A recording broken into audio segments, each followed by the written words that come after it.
Okay, looks like I should be live on here. And I'm just going to wait, actually. I want to make sure this goes through. There we go. All right. Okay, so obviously something big happened yesterday.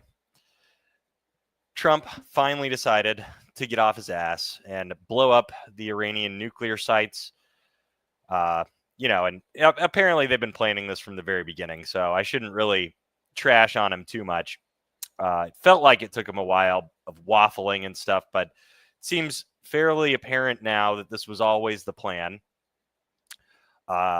Still don't know. It's been, almost 24 hours now since they announced it. I think it was 7 o'clock Central Time, something like that, when they announced it, right? Sounds about right to me.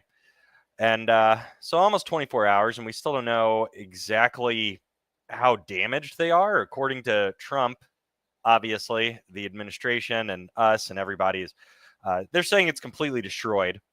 The Iranians are saying, oh, it's fine. It was a little bit of damage, but it's fine. And then everyone else is kind of like independent, sources, agencies like the IAEA and those people.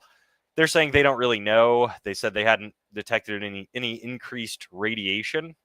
Again, I don't know what that means. I don't know if they would. If it's buried under 300 feet of rubble, like, is it effectively contained, or like maybe that just, I have no idea what that means. The Iranians are saying they took all of their enriched uranium out of there, or most of it, or whatever. Don't know if that's true. I kind of doubt it, and I don't really care really if that's true or not, because if they did, the Israelis would be able to find it and blow it up by themselves. This was kind of the only thing they needed us for, because we've got the bombs. We've got this bomber that's flying around on the screen right now, the B-2. And we've got the only bombs that can penetrate even close to where the depth of this facility was at.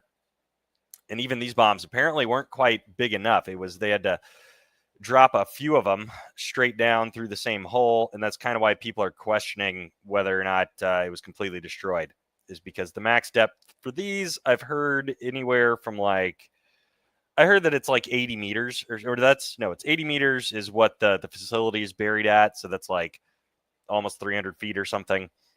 And these bombs apparently can go down to like 200 feet, is what they say.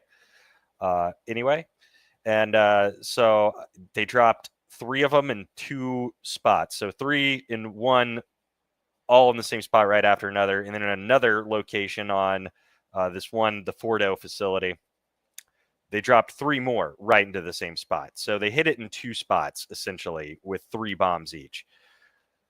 Which it sounds like it should be enough. I don't know what they did with the rest of the bombs, by the way. Because they said in their press conference this morning, they said they dropped 14 of the MOPs, which are the massive ordnance penetrators. These are the giant fucking 30,000-pound buster bunkers, or bunker busters, that I'm talking about. They said they dropped 14 of them, which, if they dropped 6 there, like, what do they do with the other ones? Because those other sites, they said they hit with Tomahawk missiles, the other 2 sites. I don't. Maybe they dropped some of these there too. I'm not really sure. I'm not sure what they meant by that. I would have assumed they just dropped them all there, but I don't know. Maybe they still have them out there. I also assumed they'd have more like on standby, so they'd be ready to do another strike if they needed to. Like if they assessed and they're like, yeah, it wasn't quite enough. We need to hit it like 6 or 7 or 8 more times, or at least with 6 or 7 or 8 more bombs. I mean, that they would be able to go ahead and do that right away. I have no idea. All very interesting stuff. I think it's fantastic. Just finishing off, cleaning up what the Israelis had already mostly done.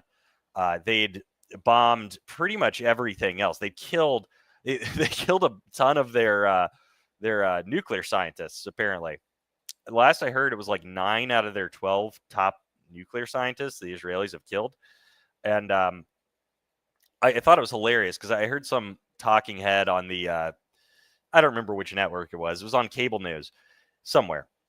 And they were talking about how there's no way the Israelis could totally ever destroy the Iranian nuclear program, even with the United States. Like, nobody can do it. You can't destroy the Iranian nuclear program. And what they were talking about was they quoted this quote from, I think, from the Iranians saying, you could destroy our facilities and our enriched material, but you can't destroy our knowledge. And that the person quoted that, which is funny because we can absolutely destroy your knowledge. We can kill your scientists, and that's what they did. So I just thought that was hilarious. And then there's all the kind of fallout from this. All the reaction has been just freaking hilarious on Twitter. Insane too. Difficult for me to understand how anyone could be opposed to something like this. To Iranians getting nuclear bombs. Like, why would anyone want Iran to have a nuclear bomb? I don't understand that. I understand the people that are like thinking in their minds, well, they were never going to get one anyway, or they don't have one or whatever. I really don't understand the people that thought that they were going to get one and just didn't care. That's the most mind-boggling shit of all to me. The people that are so either unaware or they like legitimately just hate us and think we're evil or something, which is also mind-boggling. That's I don't understand, like a Westerner, an American or something, hating us or hating the West more than you hate a country like Iran. Like, you just have to be so brainwashed or ignorant that you're like an alien from another planet. Or you're actually just like so stupid that you don't understand what the problem is. Like, why a country, you're just like, oh, well, lots of countries have nukes. And you hear people say this. They're like, what? We have nuclear bombs. Israel has nuclear bombs. Why can't Iran have nuclear bombs? And they say that without like a hint of irony or anything. It's just dumbfounding that you could be so uninformed about the world you live in your own country and in the country of Iran, that you're just going to say something like that. Like, well, who cares? Who gives a shit? And that comes, I think, legitimately from people that have no fucking idea, or they're malicious people trying to manipulate people that have no idea. Crazy. And the people, like the isolationist people, particularly in the MAGA wing, which, I'll go and get into this because this is something I talked about before with this is causing this sort of divide with the MAGA people, which I've talked about before it even became a thing. And I think I even talked about these two groups fighting at some point. I think I discussed it in this exact context where it was some kind of foreign policy thing coming up, where what you would find and what you would see is the two groups clashing were the MAGA cultists and the MAGA like ideologues is what I would call them. That's what I call the two groups. So the cultists, they're the people that just think MAGA is whatever Trump says. Whatever Trump says, whatever he does, whatever he wants to do, that's what the movement is. That's what MAGA is. And we think that's good. Whatever he thinks is good, whatever he does, that's what we think is good. That's what we want. That's what we want to do. And then there's the people who have formed this like sort of weird new ideology, which kind of began around Trump's first election. That was its roots. And it kind of took form throughout his first term. And really it became solid under the Biden administration, I would say. It solidified into like the tenets of what MAGAism is. And it's kind of this weird combination where there is a little bit of like culty Trump worship in it, some, but it's actually a political ideology now, I would say, of its own. And basically, the most important things to them are they're socially conservative, fairly socially conservative, but not as much as like paleocons, I would say. They're pretty socially conservative. They don't like the woke stuff, obviously. And they're very concerned about the border, closed borders. They're border hawks. They want America to be isolated completely in like every way.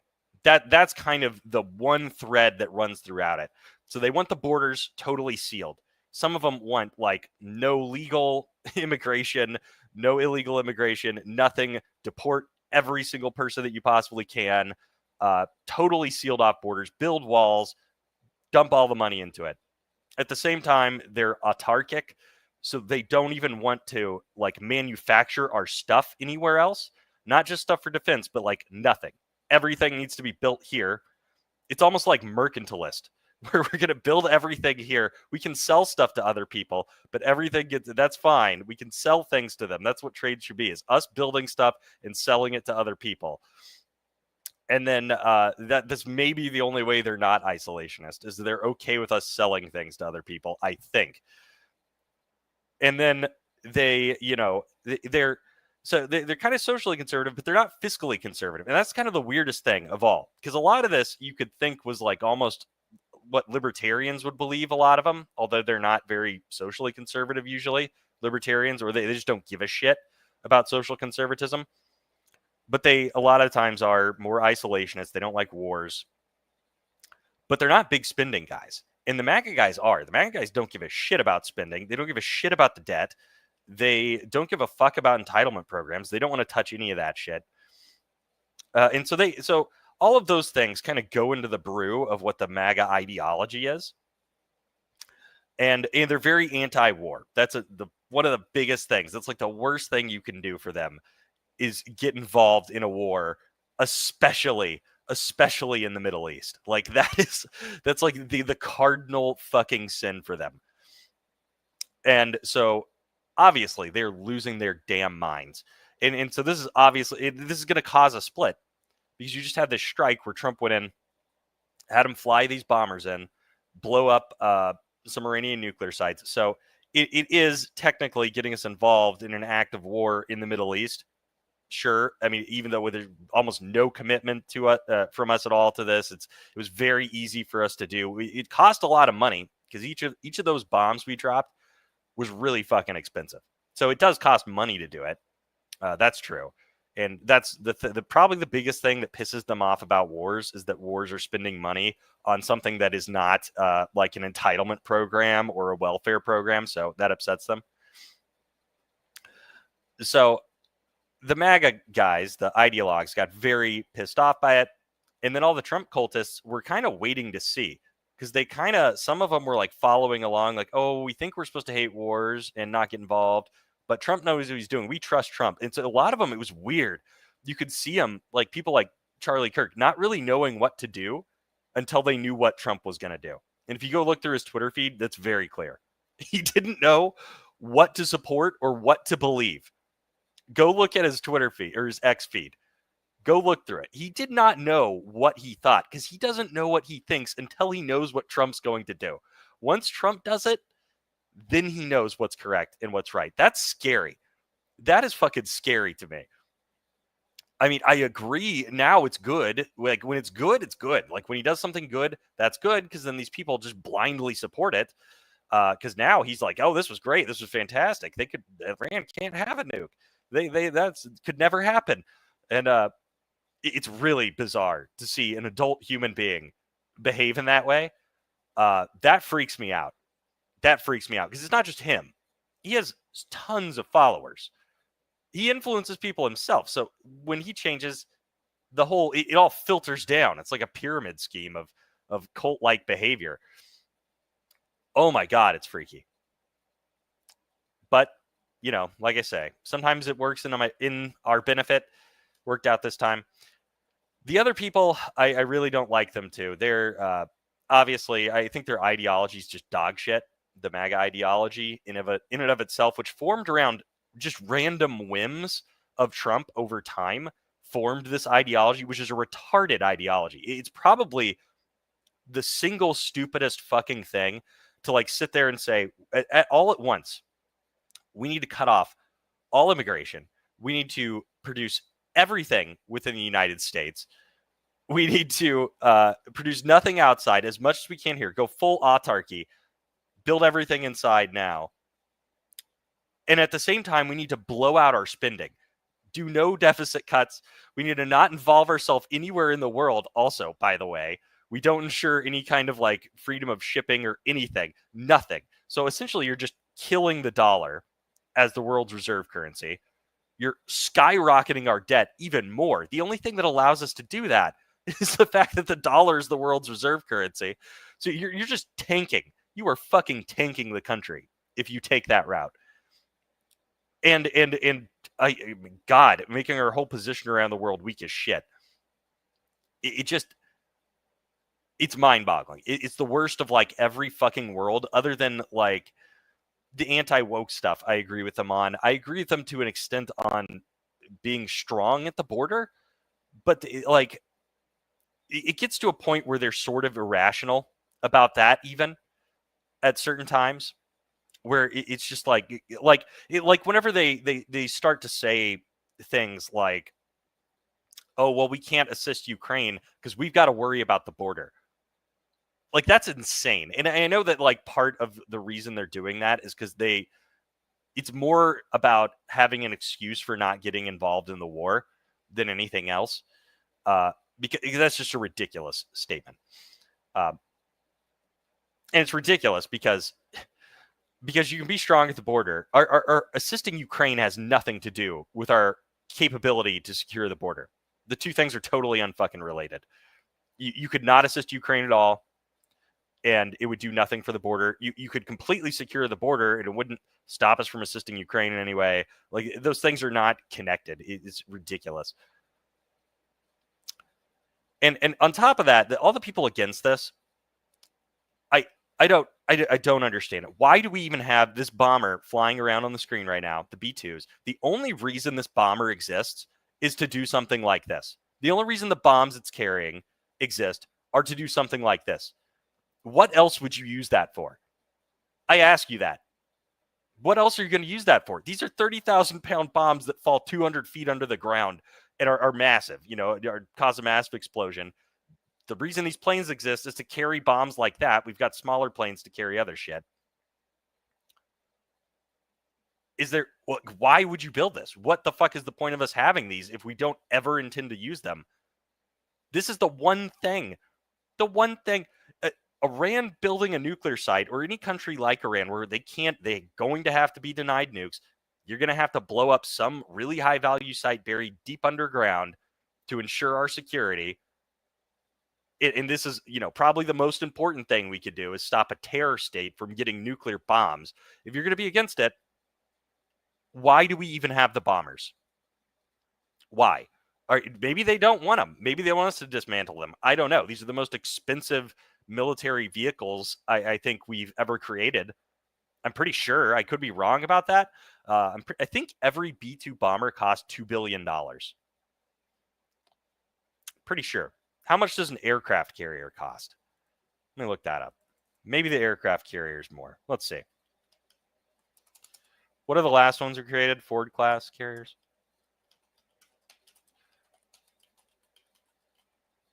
Cost of a Ford class carrier. Oh shit. Okay. the Ford class carrier is $13 billion. So it costs a lot more. It's a lot bigger. Let me see. Let me make sure I got the price of these right.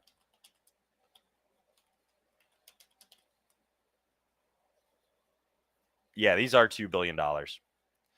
That's got to be at least the most expensive plane.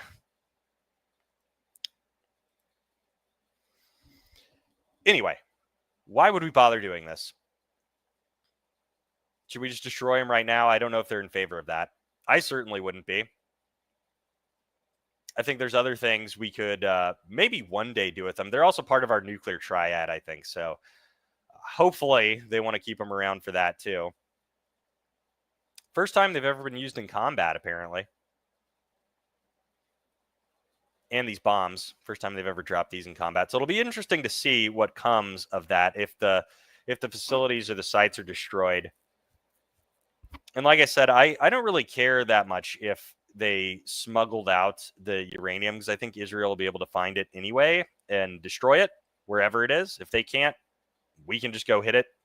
And I'm pretty sure they can destroy anything else besides this place we just hit here, because they've got, they have smaller bunker busters. Anyway, that's the good news of the day.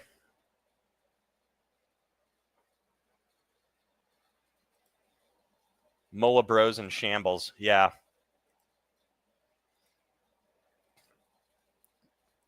Well, hopefully they won't ever recover, and they might not.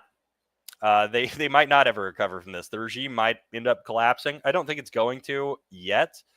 I think a little more would probably have to happen than this, but I mean, you never know. They've been dropping lots of bombs on them, and people in Iran hate the leadership there. They hate the regime, so we'll see. I don't think we're going to do anything else unless they do something substantial to us, and I'm not sure what they could do. I've kind of heard people throwing around ideas of what their options are. Obviously, they could surrender. I don't think that's going to happen. I don't think anybody thinks that's going to happen. I think the most realistic thing is they either do nothing, so they just sit there because there's nothing they can do, and they can't surrender. So they don't surrender, but they just stop fighting, if that makes sense. They quit doing anything to us or Israel and just kind of pout and sit on their hands and wait for us to stop. Because we're not going to go in there and topple the government. Israel is incapable of doing that. Like, they could probably, kill the leadership and stuff, which they have been killing the leadership quite a bit. Not the Ayatollah, obviously. And I don't think they want to kill the Ayatollah. I don't think we do either. I think that would set people off all across the, like, Shias all over the fucking Muslim world. I think would lose their minds if we did that. I think that they want the people of Iran to do it. Which I don't have a problem with the people of Iran rising up and overthrowing the regime. I don't know why anyone would have a problem with that. I'm also baffled by that. Like, regime change doesn't mean what the way people use the word regime change often when they're opposed to it is they think it means like what we did in Iraq, as if that's the only way to do a regime change. And it's not. You could support an uprising there. You could do it, covertly. And look at the regime changes we've done throughout history. Look at how they do it. Like, you could have the CIA do a regime change. You can have them happen spontaneously, like by the people doing it themselves. You can have it work out when you send a whole military in there to occupy an area for a long period of time, the way it did in Germany and Japan. There's all sorts of ways it could happen. And probably the funniest thing, I should have mentioned this, Trump is now basically calling for a regime change. What did he say? Let me see if I can find this here. Can I pull it up on X? Let me see if I find the image here. I want to get it exact, but effectively he said he wouldn't have any problem with a regime change, I think is what he said. It was really fucking funny.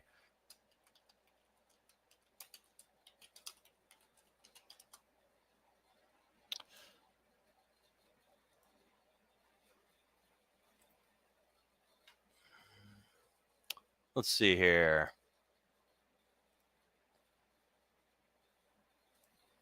I don't know if this is going to show up. Can I zoom in on this? Let me zoom in. All right, is that just going to be that window? Is that my whole freaking... Okay. We'll stop sharing that. Let me pop this one up here. See if this will work. There we go. Okay. So, this is what he just posted. What was this? A couple hours ago? About 3 hours ago? It's not politically correct to use the term regime change, but if the current Iranian regime is unable to make Iran great again, why wouldn't there be a regime change? MIGA.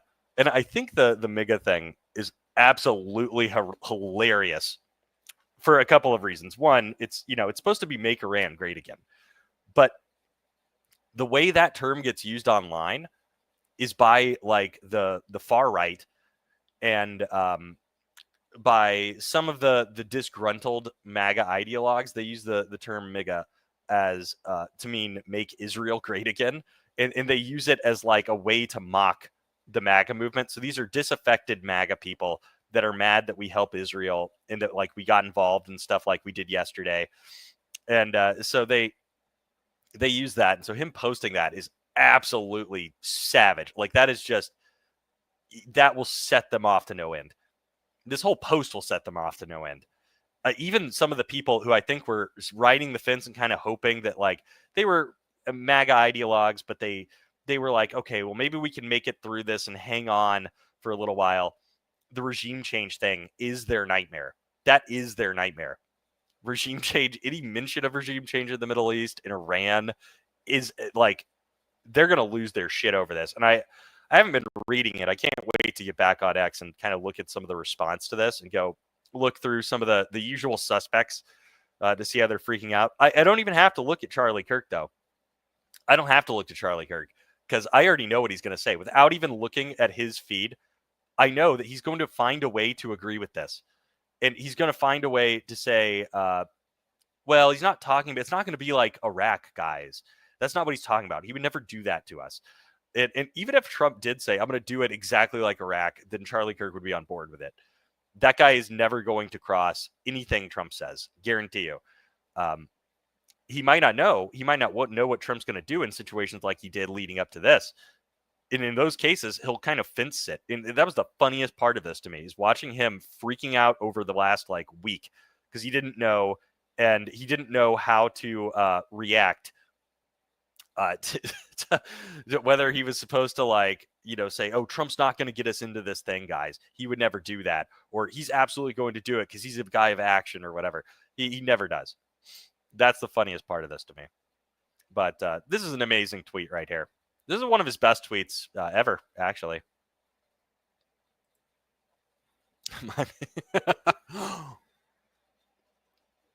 Nice.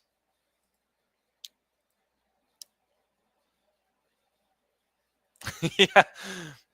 Yeah, we don't say it with the hard R.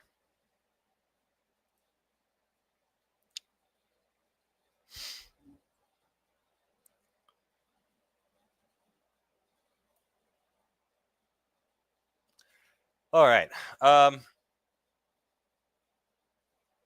Anyway, I think that's all I got. I'm overjoyed by this. I think blowing up those nuclear facilities is the best thing Trump ever did. It's crazy to me that there's people running around out there that are like, oh, well, why can't, Iran? Well, I don't even think I talked about this. The people that were still saying that like, oh, they didn't have nuclear weapons, guys. Why are we blowing up? They don't even have the weapons. And we're like, well, they have the facilities to make them. And people would say, and I heard this yesterday, people saying that this was a peaceful nuclear energy program. That's mind-boggling to me. That's how anyone could still think that, given that you like, we know what the enrichment levels were at. We know that like the IAEA, who would never, like, they never think Iran is trying to make a nuke. They've never reported on that at all or said anything. Even like every time they go in there, it's just, oh, they're being good. They would never do that. They're fine. They came out and were like, yeah, this is enriched to 60%. The only reason you would do this is probably to build a bomb, but they're not trying to build a bomb, but they could if they wanted to. It was the kind of things people were starting to say of the people who are like never worried about them having a bomb. And it's crazy. Like, you don't have to enrich it to that high a level for what was the other thing they talked about? Medical research. Come on, for energy production. You're never going to need that. There's no reason Iran needs nuclear energy. Like, they don't. They've got plenty of oil, obviously. They've got natural gas. Why the fuck would they need nuclear energy? It's insane. They're maybe they would use it to sell more gas or something like that, right? If they actually wanted to keep it, they wouldn't be enriching it that high. When they know everyone's freaking out about them having a bomb, they would make it abundantly fucking clear. They would let everybody into all of their facilities, make it obviously fucking clear. Okay, we're not trying to do that.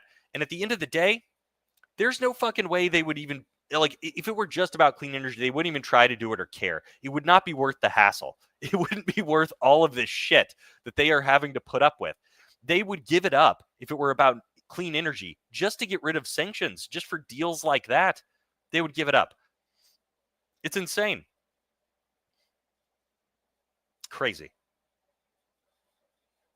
and they wouldn't be cooking this shit up.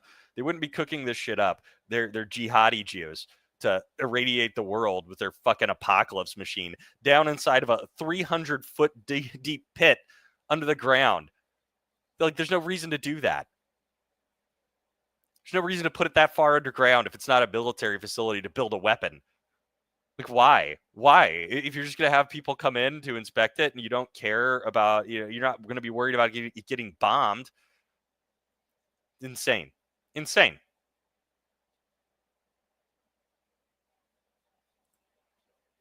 You're dancing yesterday? Yeah, I think everybody was.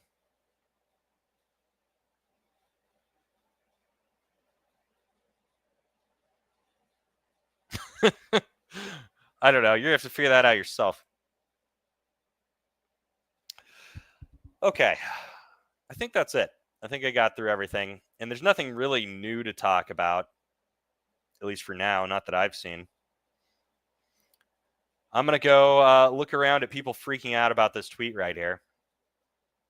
And I don't know, maybe I'll come back later. The only reason I hadn't streamed in such a long time or done anything on here is just because I didn't have a headset for a while. It broke and I never bothered to get a new one. And I didn't really give a shit too, because I was like, well, there's nothing for me to talk about on that's going on. Nothing I give a shit about. This is the first time that I was like, oh, this is kind of a big deal. It's kind of a big deal. Something finally happened. Something actually happened. I mean, obviously other shit's been happening. Israel started bombing the crap out of Iran. That was a pretty big deal too. And I think it is obvious at this point that Trump did know the entire time that he was going to do this. And he didn't just know, when I say the entire time, I think they knew this was the plan for months, for the 2 months leading up to this. And obviously it would have to be prior to that as well, just to plan this whole scheme out. I think what they did was he offered him the 60 days, right? He gave him 60 days to make a deal. And I'm guessing what the deal was you guys need to completely give up all of your nuclear program. Totally give it up. Destroy all the facilities. Destroy all the uranium you have enriched. Let us come in to ensure that that has occurred. We know about all of these sites, all of these places. We know how much stuff you have. So we're going to be able to tell if you did it or if you're doing it. Also, I would argue, I don't know if this would be part of the deal, they should have to hand over their nuclear scientists to our custody. And I don't think they would do that, though, but I would try and make that part of the deal. But anyway, I think it was that, and then probably we would give them some sanctions relief, is my guess. And then they also told them, if you don't do this, we will destroy your nuclear program. And they didn't do it. And it was the dumbest fucking thing they ever did in their lives, because that was, obviously we could do it. I think we just did. And obviously they could rebuild as long as the regime's still in power and still wants to go for it.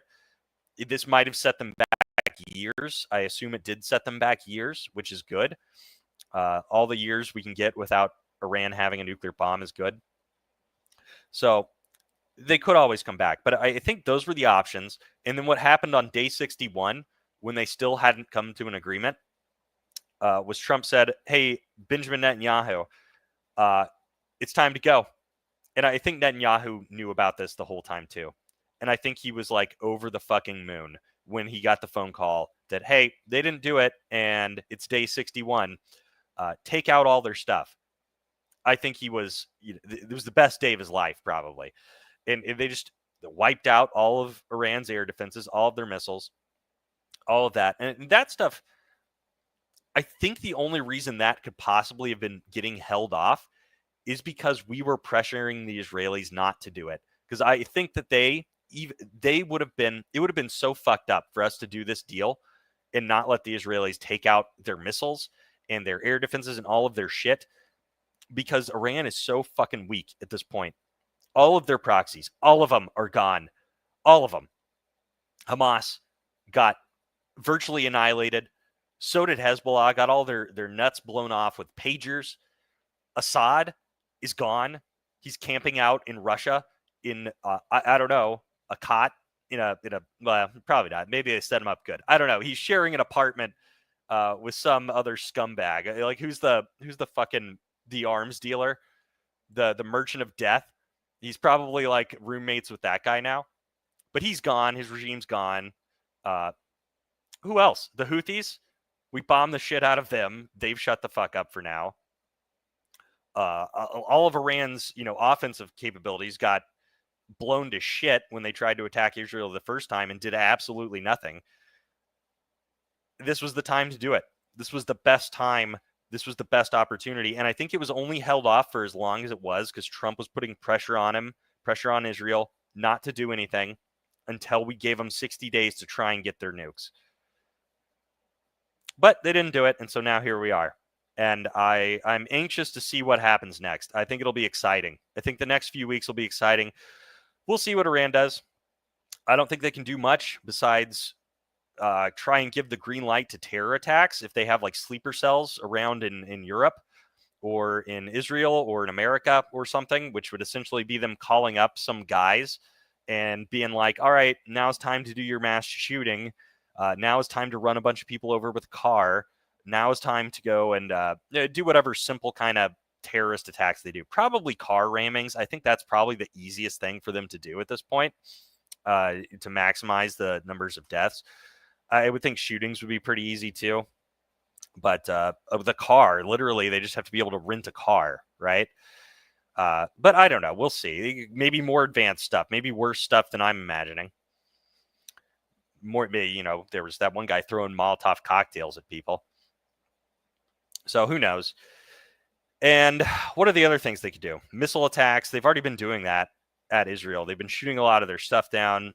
That's going to come down to an attritional game between how many missiles do they have left, which I heard somebody say today. It's between 1,000 and 1,400.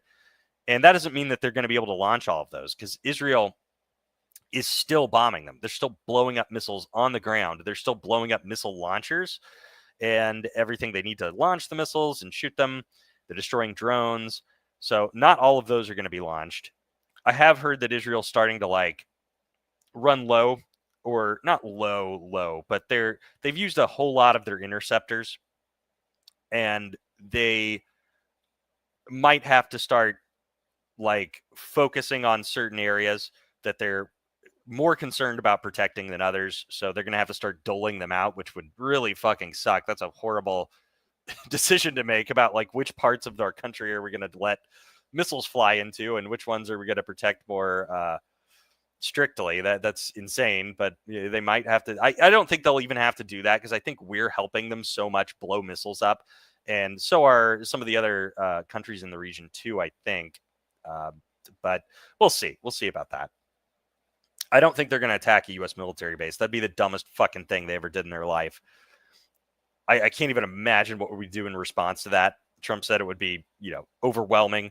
And I think it depends on what happens. Like if they launch some missiles at a U.S. military base that do nothing, I don't know that we'll do anything because last time they did that, we didn't do anything. What was it we did?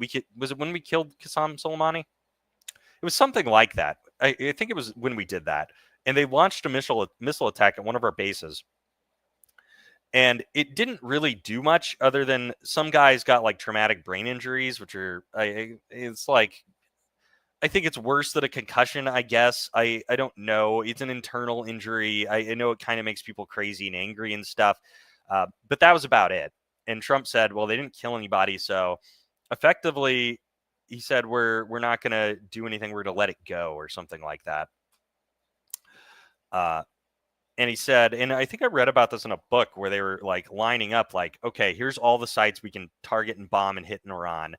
I forget which one of the books, if it was John Bolton's book or one of the other guys. I don't remember, but I do remember the story where they gave him all the options of like what they could strike. And he's like, oh, well, I don't want anybody to die. I don't want to kill any Iranians. This was when they shot down our drone. That's what it was. It's when they shot down our drone and he was given all the options of like places we could hit. And he's like, I'm not going to kill anybody in response to this. And we just did a cyber attack, instead on one of their proxies or something. So I think it depends on what they do to us. Obviously, depends on what they do and how damaging it is. will determine what we do to them. I assume if no one dies, that Trump will do almost nothing. That's my guess, but I don't know. I don't think they can shut down the Strait of Hormuz, even though they threatened to. I think if they could, they already would have done that. I think if they did something significant to us somehow, if there was a big terror attack and they took credit for it or something like that, then who knows? Maybe we would take out the Ayatollah. We would definitely do more strikes, wipe out a bunch more of their leadership. I'm not sure, like, because the two biggest things we could do, besides taking out their nuclear program, which apparently we just did, is kill the Ayatollah or bomb the oil fields. Both of those things would have a pretty big blowback because, like I already said, the Ayatollah is like a demigod to a lot of the Shias around the Muslim world. So that would be inflammatory for us to kill him. And then bombing the oil fields would probably skyrocket the price of oil. So I don't know. I don't know that he's going to do either of those things. I think either of those things would collapse the regime, because getting rid of the oil fields just totally destroys. That wipes out Iran's economy. Killing the Ayatollah, obviously, that's their leadership. So I don't know. I've got no idea.